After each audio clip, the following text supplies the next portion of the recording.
वैदिकी अमृत ध्यान साधना प्रभात सत्संग में आप सभी साधक साधिकाओं का, उपासक उपासिकाओं का हार्दिक स्वागत।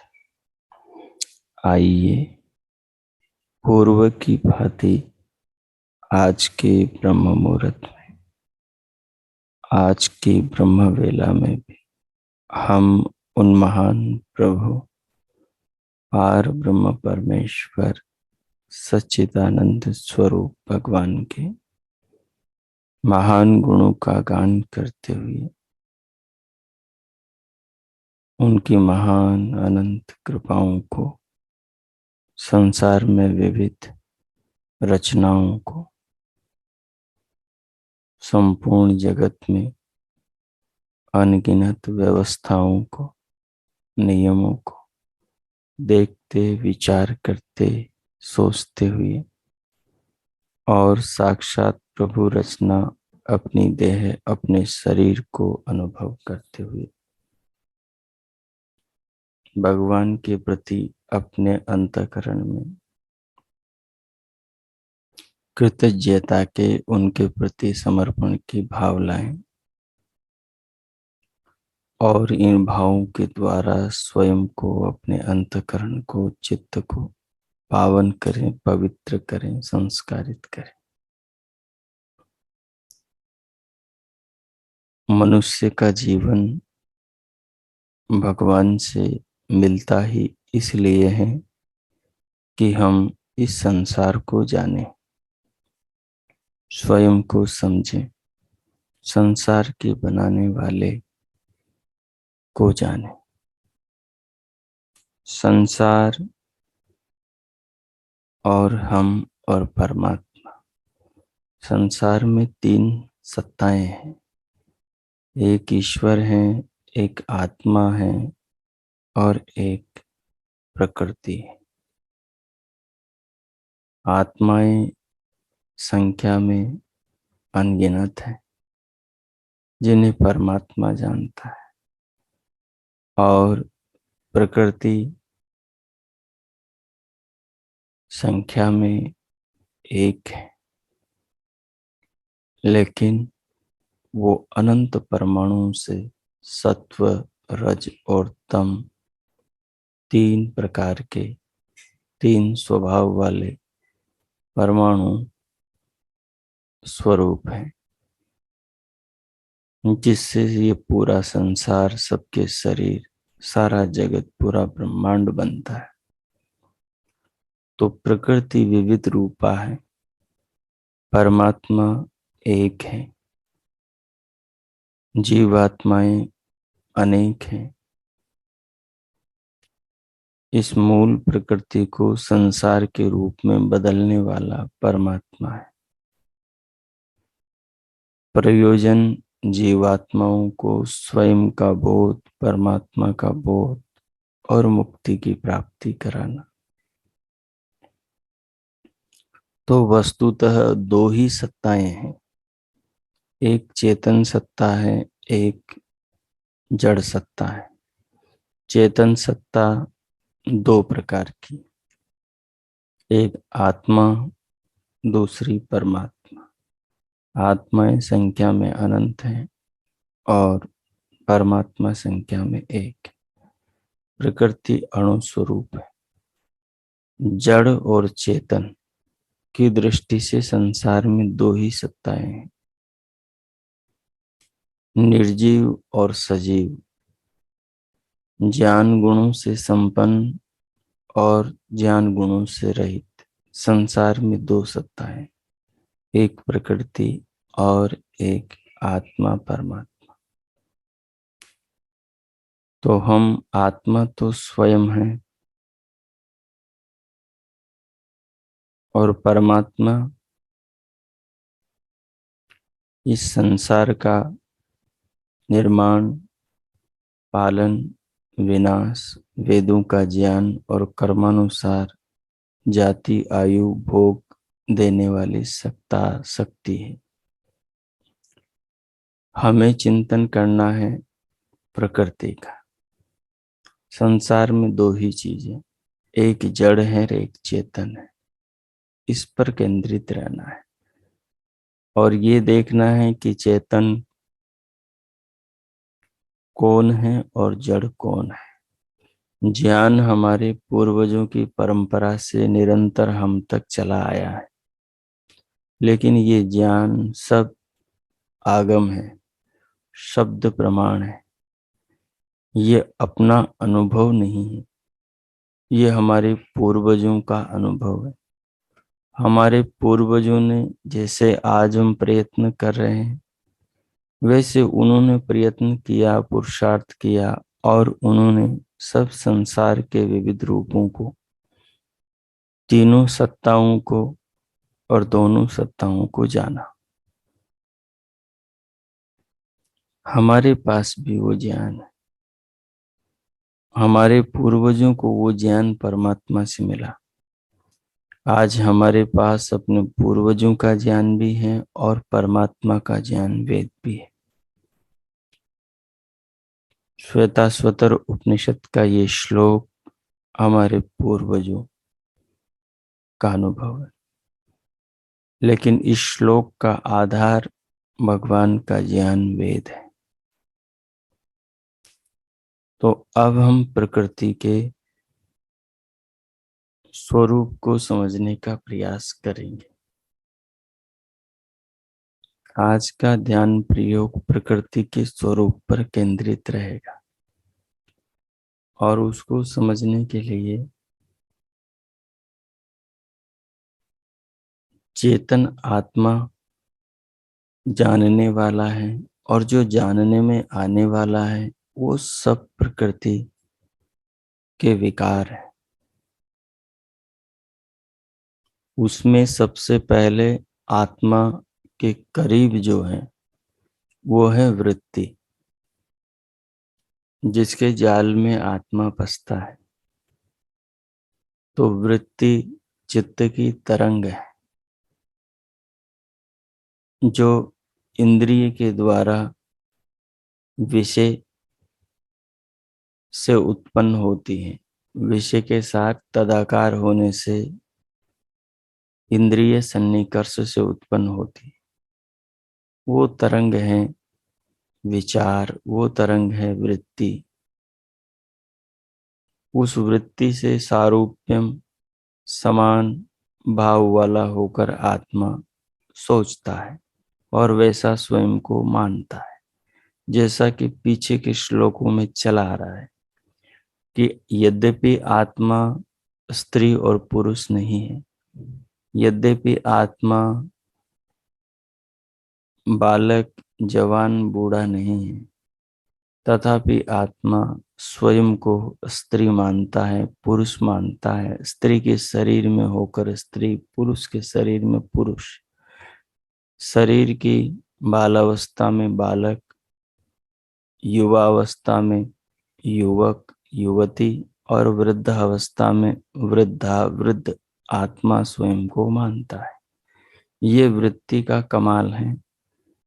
जैसी वृत्ति बनाई गई है, जो बच्चा हिंदू के घर में जन्मता है उसके दिमाग में वृत्ति उसके बाहर के व्यवहारों से बनती है। जो उसके घर के स्वजन कहते हैं कि तुम मुसलमान हो, ऐसी बातें बार बार होती है जिनसे ये समझ आता है कि ये लोग मुसलमान हैं और मैं इनके घर जन्मा तो मैं भी मुसलमान। ऐसे ही जो बच्चा हिंदू के घर जन्मता है वो भी ऐसी बातें सुनता है तो वो भी जान जाता है, क्योंकि उसके कानों से, आंखों से, हाव भाव की, दूसरे लोगों की बातों की तरंगे उसकी इंद्रियों के सन्निकर्ष से उसके चित्त में वृत्ति पैदा करती है, और उस वृत्ति को उसका आत्मा जानता है। और जिस जिस वृत्ति को आत्मा जानता है उस वृत्ति का संस्कार बनता है, और वो संस्कार फिर आगे जाकर आलंबन के मिलने पर, पूर्व की बातों के स्मरण या किसी घटना के तहत याद आने पर विचार बन जाता है। वही संस्कार वापस पुनः वृत्ति बन जाता है। वृत्ति और संस्कार का चक्र अनिशाम आवर्तते, रात दिन चलता रहता है। हम सबके साथ में, सृष्टि के हर प्राणी के साथ में यही हो रहा है। इस चक्र को मनुष्य साधक तो जान सकता है, परंतु पशु पक्षी कीड़े कीट पतंग आदि मनुष्य से इतर जितने देहधारी प्राणी धरती पर हैं वो नहीं जान सकते। उनको जानने का ज्ञान मार्गदर्शन देने वाला जो वेद है, जो परंपरा है, उस परंपरा से उनके जुड़ने का अवसर अन्य योनि में नहीं होता, केवल मनुष्य योनि में होता है। तो सीधी बात स्पष्ट हुई। क्या स्पष्ट हुई? कि आत्मा सबसे पहले कहाँ प्रकृति से जुड़ा है? वृत्ति से जुड़ा है। तो पहले तो वृत्ति को समझेंगे, स्वयं को समझेंगे कि आत्मा जानने वाला है और वृत्ति जानने में आने वाली है। ये वृत्ति चित्त की तरंग है, चित्त के आश्रित रहती है। वृत्ति में जो भी कुछ हो रहा है वो सब चित्त में हो रहा है। चित्त ने वृत्ति को पैदा किया है। चित्त आधार है वृत्ति का। चित्त इस प्रकृति का सबसे सूक्ष्म यंत्र है, जिसे ईश्वर के द्वारा रचा गया, बनाया गया है। ये चित्त प्रकृति के सबसे उत्कृष्ट गुण से निर्मित हुआ है, जिसको सत्व गुण कहते हैं। यद्यपि प्रकृति में 3 गुण है, सत्व गुण, रजोगुण, तमोगुण, लेकिन ये जो चित्त है इसमें भी तीनों गुण हैं, लेकिन इसमें सत्व गुण की प्रधानता है। सत्व गुण का काम क्या है? सत्व गुण का काम है जनाना। सत्व गुण का काम है चित्त को शांत और एकाग्र करना। तो चित्त क्या करता है? हमेशा जनाता है। किस चीज को जनाता है? उसके पास में इंद्रिय सन्निकर्ष मन द्वारा जो भी संदेश आता है, चाहे आंख से रूप का पहुंचे तरंग, चाहे कान से शब्द की पहुंचे तरंग, चाहे रसना से रस की अनुभूति की पहुंचे तरंग, चाहे नाक से घ्राण से गंध सुगंध की पहुंचे तरंग, चाहे चमड़ी से कोमल मृदु कठोर स्पर्श की पहुंचे तरंग। चित्त का काम जनाने का है, जनाने का है। ये जो ज्ञान होता है वृत्ति का आत्मा को, इसको बुद्धि कहते हैं। ये जो वृत्ति का ज्ञान आत्मा को होता है, और ये ज्ञान जो संस्कार के रूप में पुनः चित्त में, संग्रहालय में संग्रहित हो जाता है स्मृति के रूप में, इस ज्ञान को बुद्धि कहते हैं। इस ज्ञान को बुद्धि कहते हैं। तो चित्त के बाद में दूसरा तत्व है बुद्धि, जो हमेशा क्रियाशील रहती। ये बुद्धि ज्ञान का नाम है। इस बुद्धि को भी सत्व प्रधान कहते हैं, लेकिन ये क्रियाशील निरंतर रहने से इसमें रज्जो की प्रधानता प्रतीत होती। अर्थात बुद्धि में भी सत्वगुण, रजोगुण, तमोगुण है, लेकिन बुद्धि क्रियाशील रहती है, हमेशा जनाने का काम करती है। इसलिए प्रतीत होता है इसमें रजोगुण की मात्रा अधिक है। चित्त के अंदर सत्व गुण की मात्रा अधिक है, क्योंकि वो जनाने का काम करता है। बुद्धि क्रियाशील रहते हुए जनाने का काम करती, इसलिए बुद्धि में सत्वगुण की भी मात्रा है और रजोगुण की भी मात्रा है। तमोगुण है, तमोगुण के अंदर अहंकार है, अहंकार के अंदर तमोगुण की मात्रा अधिक है, उसमें भी रजोगुण और सत्वगुण की भी मात्रा है, लेकिन उसमें तमोगुण की अधिकता है। जैसे चित्त में सत्वगुण की अधिकता थी, लेकिन उसमें बाकी गुण भी थे। जैसे बुद्धि में रजोगुण और सत्वगुण की अधिकता थी, लेकिन उसमें भी तमोगुण था। अहंकार में केवल तमोगुण की अधिकता होती है, बाकी दोनों की गौणता रहती है, लेकिन दोनों रहते हैं। इन गुणों को बढ़ाया घटाया जा सकता है।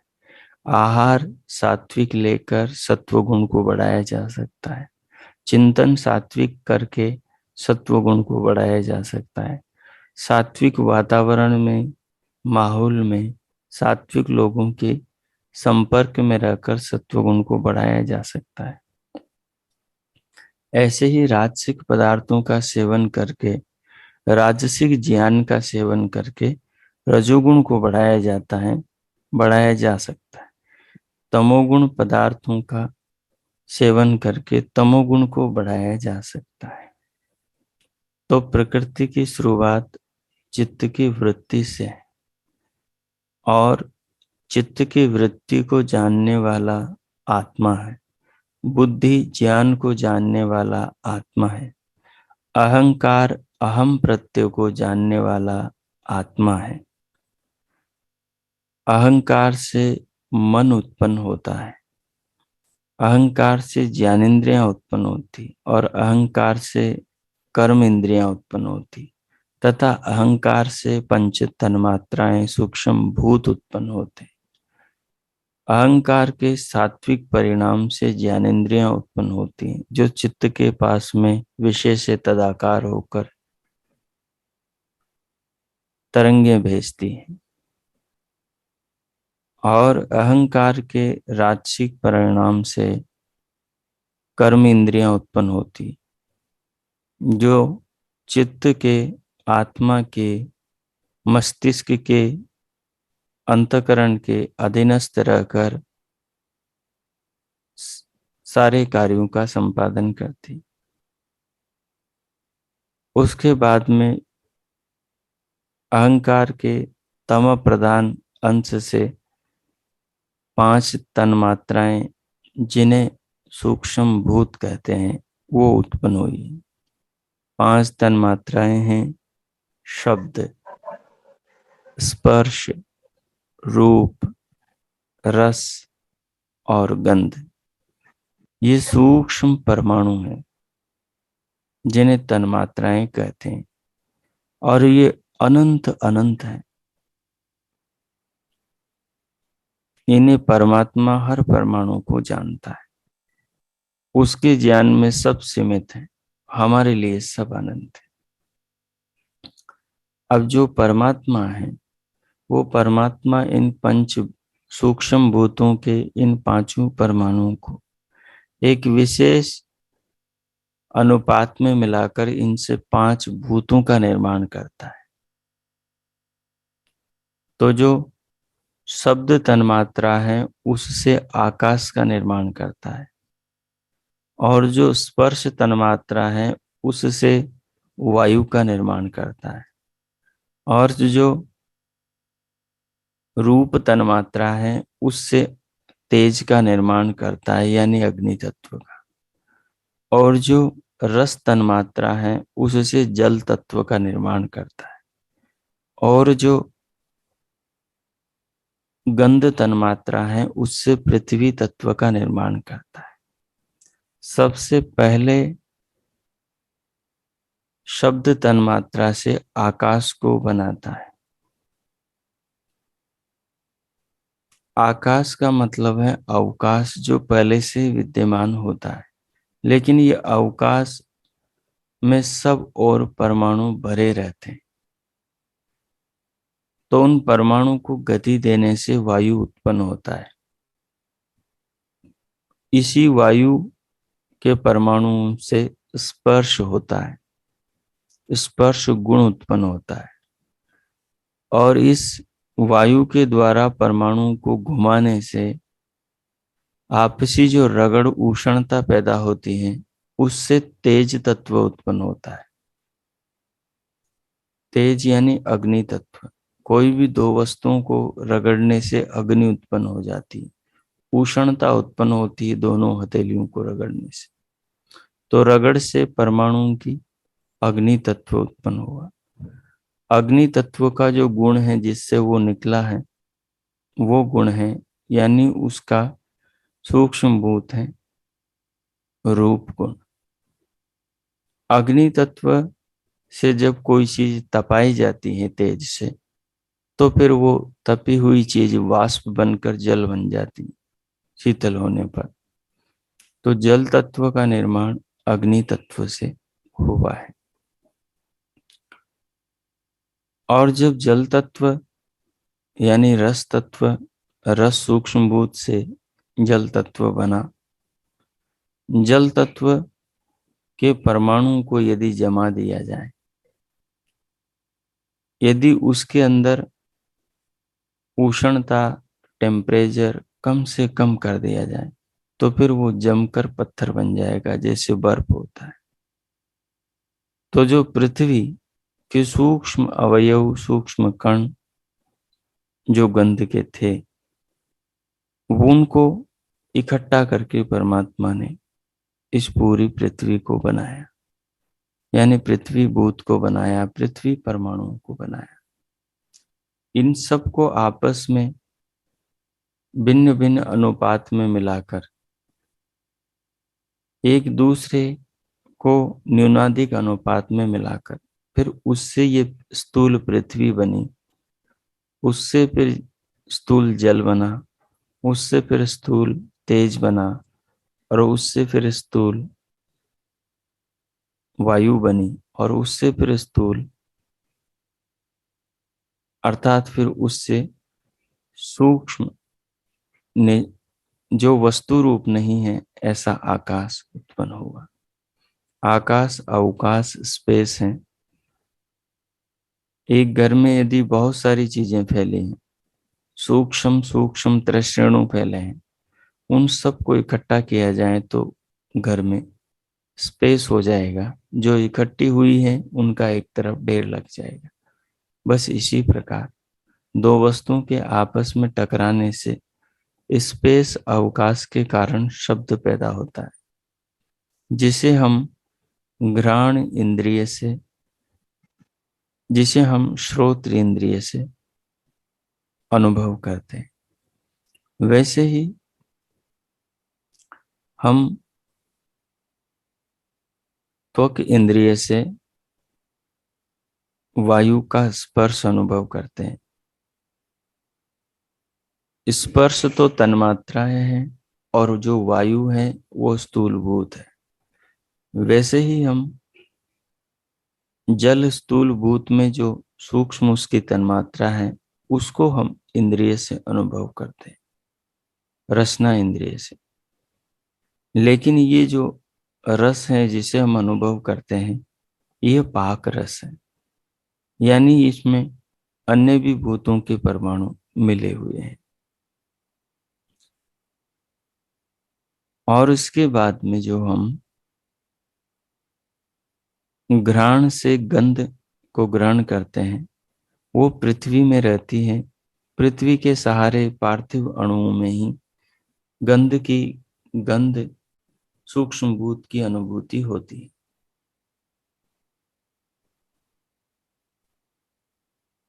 तो इस प्रकार से वृत्ति से लेकर इंद्रियों के विषयों तक प्रकृति फैली हुई है। वृत्ति का आधार चित्त है। चित्त का निर्माण सत्व रजतम के आपस में सम्मिश्रण से जो पहला तत्व महतत्व उत्पन्न होता है, उसी से चित्त का निर्माण होता है। उसी से बुद्धि का निर्माण होता है और उस महतत्व से फिर अहंकार बनता है। उस अहंकार से ज्ञानेंद्रियां, कर्मेंद्रियां और मन का निर्माण होता है। मन, चित्त और इंद्रियों के बीच की वो कड़ी है जो इंद्रिय के विषय के साथ में सन्निकर्ष करने पर, तदाकार होने पर उस तरंग को इंद्रिय की नाड़ियों के द्वारा चित्त में पहुंचाने का काम करता है। जिस समय आत्मा को जिस इंद्रिय के विषय को जानना है, चित्त से जुड़ा मन उस समय चित्त को उसी इंद्रिय से जोड़ता है जिस इंद्रिय के विषय को आत्मा जानना चाहता है। जब सुनना चाहता है तो चित्त को मन घ्राण इंद्रिय से, श्रोत्र इंद्रिय से जोड़ता है। जब सूंघना चाहता है तो मन चित्त को घ्राण इंद्रिय से जोड़ता है, तो घ्राण से सूंघता है, नाक से सूंघता है। और जब आत्मा देखना चाहता है तो चित्त को मन चक्षु इंद्रिय से जोड़ देता है। जब आत्मा किसी को छूना, स्पर्श करना चाहता है, शीतल उष्ण जो भी स्पर्श करना चाहता है, तो मन चित्त को उस समय आत्म इच्छा के होने पर तत्काल त्वचा इंद्रिय से जोड़ देता है। जिस जिस इंद्रिय से मन चित्त को जोड़ता है, उस इंद्रिय से उसके विषय की जो अनुभूति, जो ज्ञान होता है, उसी ज्ञान की तरंगों को चित्त में, मन चित्त में पहुंचाता है और आत्मा उस चित्त की तरंगों को जानकर ये जानता है कि मैंने ये जाना। और ये सुबह से शाम, शाम से सुबह, जीवन भर, जन्म से मृत्यु पर्यंत ये सिलसिला चलता रहता है। ये सारा खेल जानने वाला और जानने में आने वाली प्रकृति दोनों के बीच चलता है। परमात्मा इस सारी व्यवस्था को बनाने वाला है। तो अपने को चित्त की वृत्ति से चिंतन करना आरंभ करना है और इस चिंतन को स्थूल भूतों तक ले जाना है। और फिर स्थूल भूतों के आगे की जो दुनिया है, जो संसार में नाना रूप, रंग, विषय, तमाम प्रकार की चीजें, उन पर फिर बाद में विचार करेंगे। तो अब आगे आप 10 मिनट तक प्रकृति के चित्त से लेकर, वृत्ति से लेकर, स्थूल भूतों तक के सभी विकारों, सभी स्वरूपों पर जो अभी आपने सुना है, चिंतन करें, ध्यानमय चिंतन करें। ये चिंतन परमात्मा का ही चिंतन है। इसमें आत्मा भी रहेगी, परमात्मा भी रहेंगे, लेकिन चिंतन हम प्रकृति पे करेंगे, प्रकृति के विकारों पर, सृष्टि पे करेंगे, ताकि जो श्लोक हमने पढ़ा है इसके मर्म तक हम पहुंच सके। सो अब अपने आसन को व्यवस्थित करके, स्वयं को एकाग्रचित करके, चित्त की वृत्ति से स्थूल भूतों तक का चिंतन आरंभ करें। मैं मौन होता हूँ। 10 मिनट लगभग ये चिंतन आप करें, कीजिए। ओम।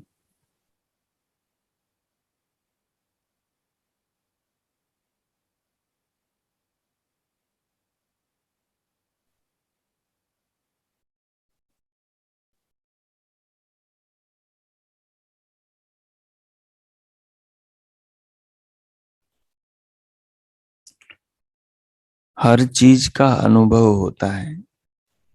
वृत्ति का अनुभव आपको होता है। अभी जो सोचेंगे ये सब वृत्तियां हैं और इनका अनुभव निरंतर आप कर रहे हैं। तो साथ में अपनी आत्मा को भी रखना है कि जानने वाला मैं हूँ, इस चिंतन को करने वाला मैं हूँ, और ये चिंतन जिसका कर रहा हूँ वो प्रकृति है, प्रकृति के विकार है। और इस प्रकृति के इन विकारों को, नाना रूपों को बनाने वाला परमात्मा है। उसी की व्यवस्था से मैं ये चिंतन कर पा रहा हूं। तो तीनों चीजें सम्मिलित हो जाएगी, लेकिन प्रमुख रूप से चिंतन प्रकृति का, उसकी मूल वृत्ति से लेकर स्थूल भूतों तक करना है। ओम कीजिए।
ओम।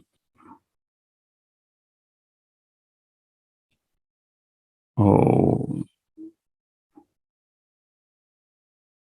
इस प्रकार वृत्ति से लेकर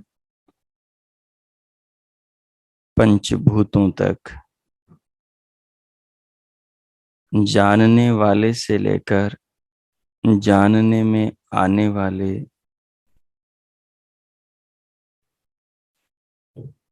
प्रकृति के, चित्त से लेकर वृत्ति से लेकर पंच स्थूल भूतों तक के सब विकारों का चिंतन करते हुए जो आपने महसूस किया है, समझा है, उसे आत्मसात करें। और इन सब विकारों के निर्माता, जीवन के निर्माता, शरीर के निर्माता, वृत्तियों के, चित्त के, बुद्धि के, अहंकार के, मन के, ज्ञानेंद्रियों के, कर्मेंद्रियों के, पंच तन्मात्राओं, पंच सूक्ष्म भूतों के और उनसे पंच स्थूल भूतों के निर्माता भगवान का धन्यवाद करें। उन्होंने कैसी अद्भुत चित्र विचित्र ये सृष्टि रची है। ये सब कितना अद्भुत है जिसकी हम कल्पना तक नहीं कर सकते।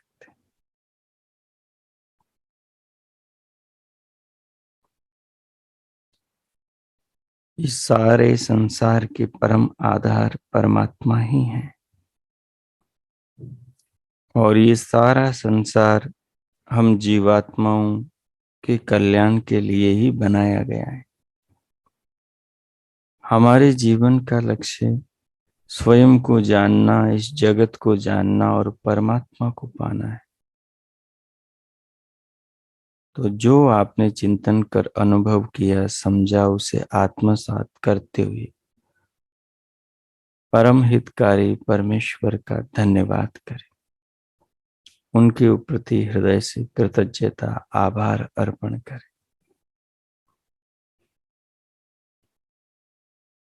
मैं 2 मिनट मौन होता हूँ, प्रभु का धन्यवाद करें और इस सारे ज्ञान को, चिंतन को आत्मसात करें।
हो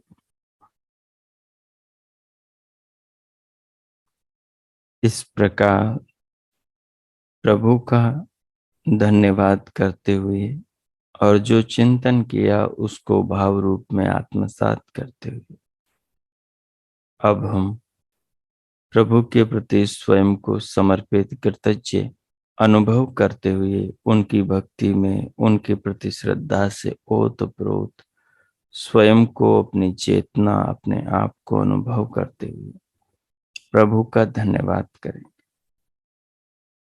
धन्यवाद के भावों से ओतप्रोत रहते हुए शांति पाठ करें। ओम।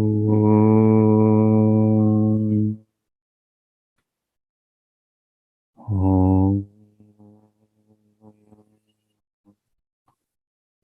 ओम। शांति, शांति। शांति ही ओम। आज का आप सबका दिन शुभ हो, मंगलमय हो। प्रभु से सबके लिए बहुत बहुत मंगल कामनाएं, शुभ कामनाएं। इति ओ शम।